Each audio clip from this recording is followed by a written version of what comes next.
Assalamualaikum, hi, namaste, and sat sri akal. Welcome back to my YouTube channel, Learn with Laila Afzal Khan. तो हम कर रहे हैं culture और culture में ऑलरेडी हम definition and characteristics of culture, elements of culture and types of culture, ये 3 lectures हो गए हैं। इनका लिंक डिस्क्रिप्शन में मौजूद है, आप पहले वो देख लें अगर इन केस आपने नहीं देखी तो आज की वीडियो होने जा रही है फंक्शंस ऑफ कल्चर पे। फंक्शंस क्या होते हैं कि कल्चर कौन से वो काम है जो वो सर अंजाम देता है। तो हम वन बाय वन सारे फंक्शंस देखेंगे। फंक्शंस देखने से पहले हम एक दफा डेफिनेशन ऑफ कल्चर रिवाइज करेंगे, थोड़ा रिकैप हो जाएगा। The specific way of living of a particular group of people. इसका क्या मतलब हुआ कि the specific way of living of a particular group of people, वो एक ग्रुप का एक सर्टेन वे में, एक स्पेसिफिक वे में रहना, उनका खाना-पीना, उनका लैंग्वेज, उनकी रहन-सहन, ओवरऑल सारी चीज़ें ये कहलाती हैं कल्चर। कि एक पर्टिकुलर ग्रुप वो कैसे एक स्पेसिफिक वे में रहते हैं, उनका खाना-पीना सेम होता है, उनके ड्रेसेस सेम होते हैं, उनकी आदतें सेम होती हैं, उनके लाइक्स डिसलाइक्स मैच करते हैं, उनके प्रोफेशंस सेम होते हैं। तो इस सबको मिला के उनके रहन-सहन के तरीके को कल्चर कहते हैं। कल्चर हम ऑलरेडी डिटेल में कर चुके हैं और मैं बता चुकी हूँ कि उस वीडियो का लिंक डिस्क्रिप्शन में मौजूद है। तो डेफिनेशन समझने के लिए आप वो वीडियो देख लें। आज हम करेंगे फंक्शंस ऑफ कल्चर। उसमें सबसे पहला जो फंक्शन है वो है transferring of knowledge. Transferring knowledge करता है कल्चर। ये कल्चर का नंबर 1 काम है। ये कल्चर क्या करता है? ट्रांसफर करता है नॉलेज को। कैसे? जैसे culture is like a bridge. Bridge कैसे है कल्चर? क्योंकि वो सोसाइटी को उसके पास से कनेक्ट करता है, एक जनरेशन को दूसरे जनरेशन से कनेक्ट करता है। कैसे? जैसे मेरे से पहले जो जनरेशन थी, फिर उससे पहले जो जनरेशन थी, फिर उससे पहले जो जनरेशन थी, हम सब का कल्चर क्या है? सेम कल्चर है। कल्चर हमारा क्या है? सेम है।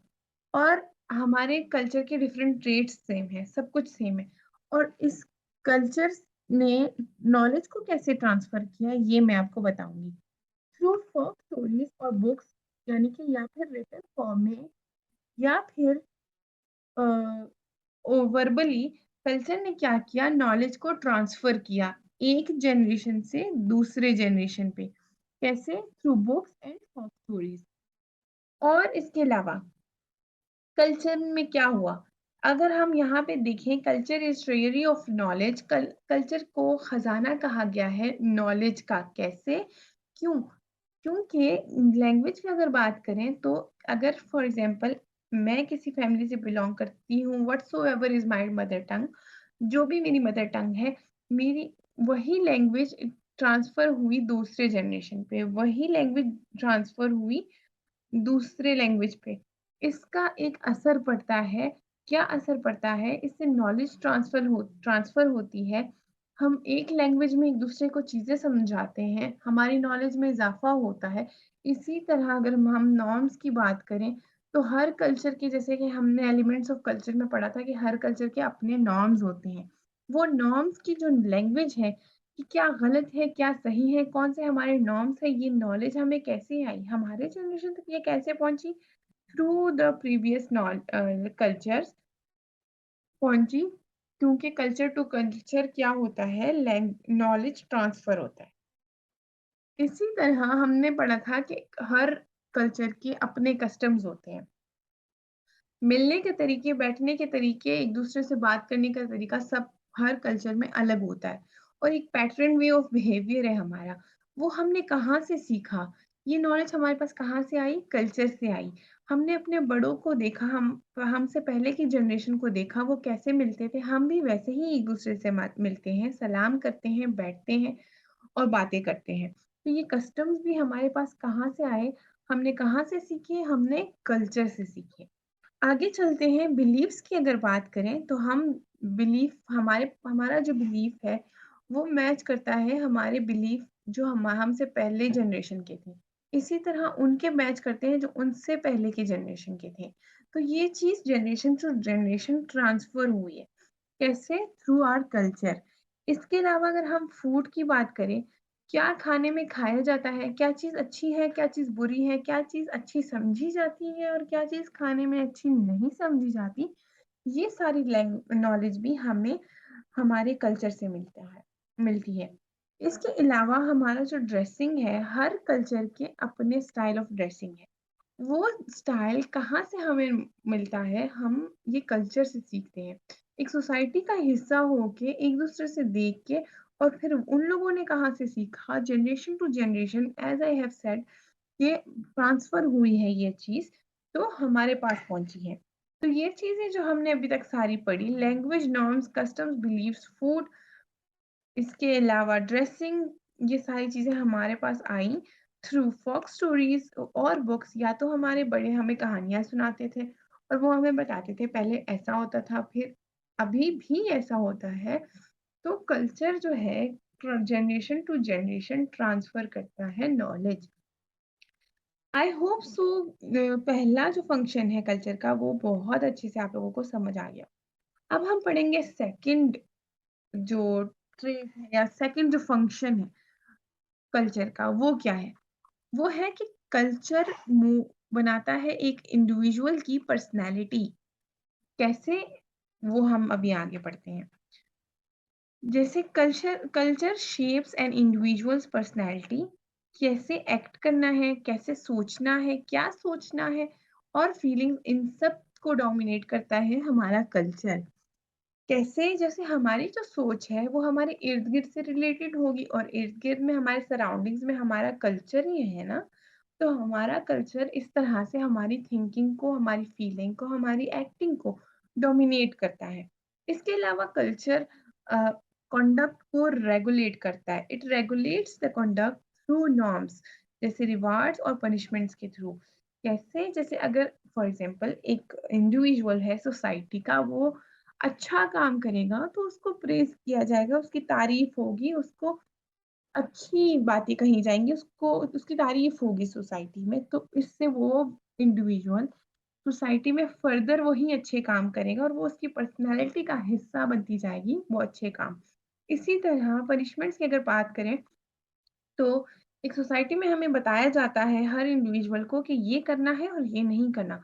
This is the cert these are the certain expectations और रूल्स ऑफ द सोसाइटी कि सोसाइटी एक इंडिविजुअल से क्या-क्या एक्सपेक्ट करती है। तो वो अगर उसके खिलाफ कुछ करेगा तो उसको पनिशमेंट मिलेगी और उस पनिशमेंट के थ्रू वो ये सीख जाएगा कि वो ये काम आइंदा नहीं करेगा। इससे भी उसकी पर्सनैलिटी पे एक अच्छा इम्पैक्ट पड़ता है। तो ये है कि कल्चर हमें क्या करता है, हमारी एक्टिंग, थिंकिंग, फीलिंग्स को डोमिनेट करता है। इसके अलावा हम कल्चर एक इंडिविजुअल की पर्सनैलिटी को शेप करता है और कंडक्ट को रेगुलेट करता है थ्रू नॉर्म्स। इसके अलावा हम क्या पहने और क्या ना पहने, ये हम सीखते हैं अपने कल्चर से। और हम क्या खाएँ और क्या नहीं खाएँ, जैसे हमारे इस्लाम में है कुछ हलाल और कुछ हराम खानों की का कॉन्सेप्ट है कि ये चीज़ हराम है, हमने नहीं खानी, ये चीज़ हलाल है, हमने खानी है। ये चीज़ें भी हमने अपने कल्चर से सीखी हैं। इसी तरह लाइक्स एंड डिसलाइक्स होते हैं। ये भी कौन हमें बताता है? हमारे कल्चर से हमें पता चलती है। हम एक-दूसरे से सीखते हैं, जो हमारे आस-पास लोगों को अच्छा लगता है, हमें भी ऑटोमैटिकली वही चीज़ अच्छी लगने लगती है।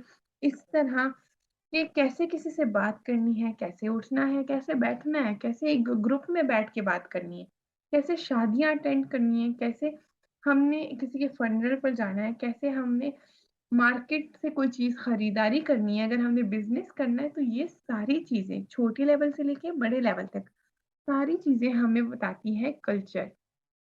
और इस तरह कल्चर हमारी पर्सनैलिटी को मोल्ड करती है।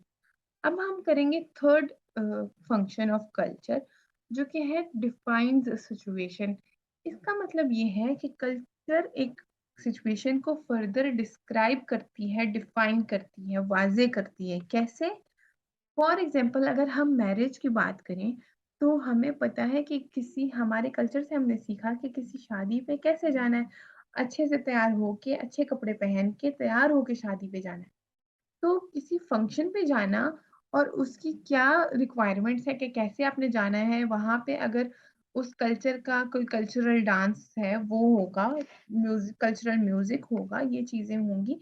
आपने वहाँ पे हँसना है, बातें करनी है, कैसे करनी है ये सब कुछ हमें कल्चर ने बताया। और अब शादी क्या होता है? शादी खुशी का मौका होता है। तो कल्चर हमें बताती है कि इस तरह से आपने रेडी हो और वेल ड्रेस्ड होके शादी पे जाना है। तो कल्चर ने क्या किया, एक इसको डिफाइन कर दिया कि ये खुशी का मौका है। इसी तरह अगर हम कॉन्डोलेंस में जाएँगे, किसी की फातिहा पे जाएँगे, किसी की डेथ हो गई है, तो कल्चर ने हमें बताया है, हमारे कल्चर से हमने सीखा कि किसी की डेथ पे, किसी के फनरल पे हम अगर जाएँगे, तो वहाँ पे म्यूज़िक नहीं लगाएँगे। अगर मैं या कोई भी इंसान किसी के फनरल पे जाके ऊँचा-ऊँचा हँसना शुरू कर दे या फिर गाने म्यूज़िक लगा दे, तो ये चीज़ अच्छी नहीं समझी जाएगी क्योंकि ये खुशी नहीं, गम का मौका है। और ये कह हमने कहाँ से सीखा कि क्या करना चाहिए, क्या नहीं करना चाहिए? कल्चर से सीखा और कल्चर ने ही ये चीज़ एक्सप्लेन कर दी, डिफाइन कर दी कि ये कौन-सा मौका है और क्या है सिचुएशन। इसके अलावा हॉस्पिटैलिटी की अगर बात करें तो अब हॉस्पिटैलिटी इनसे क्या मुराद कि जब मेहमान घर आते हैं तो हमने उससे कैसे मिलना है, उससे कैसे बातें करनी है, उसको कैसे वेलकम करना है, उसको घर से नहीं निकाल देना, उसका वेलकम करना है और उसको क्या-क्या उस आपने खिलाना है, गेस्ट का वेलकम कैसे होगा, उसको कैसे बिठाना है। तो ये चीज़ें भी हमने कल्चर से सीखी और ये भी कल्चर ने हमें एक्सप्लेन कर दिया। सीखने के बाद जब हम ये प्रैक्टिस करेंगे ये सारी चीज़ें तो इससे वो सिचुएशन डिफाइन होती है कल्चरली कि ये चीज़ खुशी का की बात है, ये गम की बात है और ये क्या-क्या आपने करना है, क्या बात करनी है। इसके अलावा अगर किसी महफ़िल में एक इंडिविजुअल बैठता है, उसने वहाँ पे क्या बात करनी है और कैसे किसी के साथ बात करनी है, ये सारी चीज़ें हमें कल्चर बताता है। अब हम चलेंगे 4th फंक्शन पे।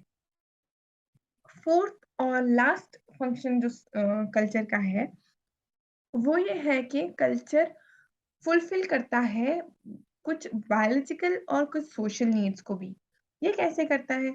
जैसे फूड, अब पेट भी तो भरना होता है और पेट कैसे भरेगा? कुछ हम पैसे कमाएँगे तो फिर पेट भरेगा क्योंकि खाना तो ऐसे आने से रहा।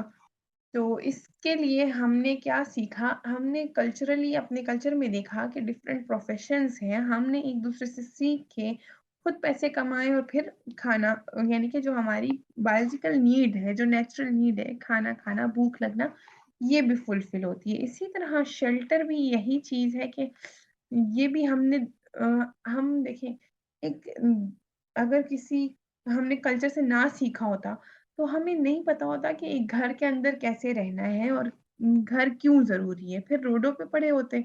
लेकिन कल्चर ने बताया कि कैसे मिल-जुल के एक-दूसरे के साथ एक छत के नीचे आप रहते हैं। इसके बाद आती है मैरिज, शादी। फैमिली सेटअप यानी कि ये भी एक बायोलॉजिकल नीड है आपकी। आप हर जगह मुँह मारते हुए नहीं फिर सकते, आपकी एक बायोलॉजिकल नीड है और फैमिली सेटअप है, आप उसमें रहते हुए हर अपनी जो बायोलॉजिकल नीड है वो पूरी कर सकते हो। तो ये था कि म कल्चर कैसे हमें सिखाता है कि एक फैमिली सेटअप होना चाहिए, एक आपका प्रॉपर घर होना चाहिए, आपकी प्रॉपर सिस्टम होना चाहिए। फूड, स्कूलिंग एक्सेट्रा वगैरह-वगैरह का कि ताकि आप वो सोसाइटी के साथ एक सोसाइटी का आप यूज़फुल मेंबर हो। आप एक माशरे का अच्छा इंडिविजुअल साबित हों ताकि आप एक सोसाइटी में मूव कर सको और उस सोसाइटी में चल सको। तो ये था मेरा आज का लेक्चर जिसमें हमने फंक्शंस ऑफ कल्चर अच्छे से पढ़ा और समझा कि कल्चर के वो कौन से फंक्शंस होते हैं जो वो परफ़ॉर्म करता है। तो अगर आप लोगों को कुछ समझ नहीं आई तो कमेंट सेक्शन में बता दें। अगली वीडियो तक के लिए अल्लाह हाफ़िज़।